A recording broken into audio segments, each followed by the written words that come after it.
What I really like about making these programmes is, obviously we have a bit of a schedule and places to go, but what I really like is just finding people by chance, just as I did down in the square in Trujillo just now, a New Zealand couple called Chris and Lindy who said, oh, you've got to film this guy Victor.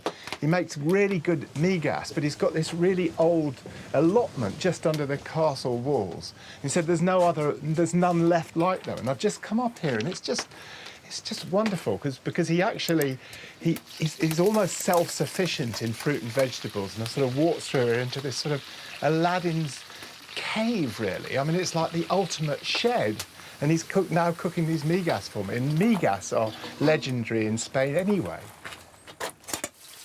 After frying garlic and peppers, Victor puts in strips of cured belly pork, and through an interpreter, I asked him about his love of cooking.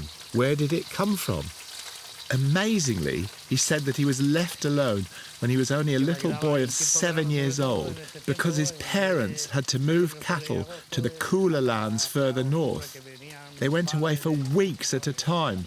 He had to look after himself, and it became necessary to cook things like migas and patatas bravas and other simple dishes.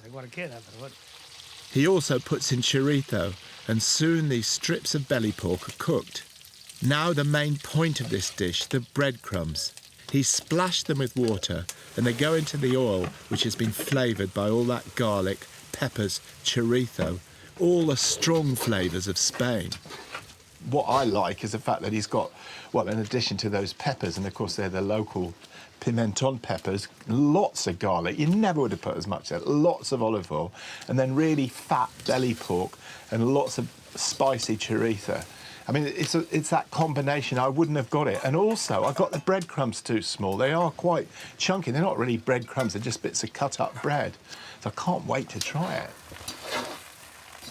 This is the food of the poor. And like many dishes, it originated with the shepherds ages ago.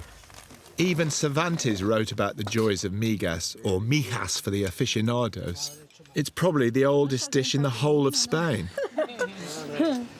Well, this is Chris and Lindy, who I met down in the square and put me onto this. I must say, I'm very pleased. It looks great.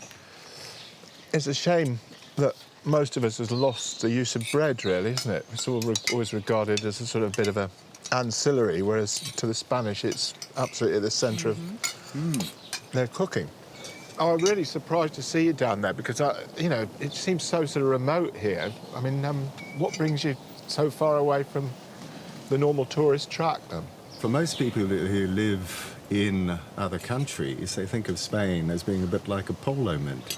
That there's lots around the costa. That's the very coast, good. But there's nothing in the middle. A polo mint with... But there is lots in the middle. There's lots and lots of history, Roman history, wonderful architecture, wonderful people, and especially wonderful food, natural food.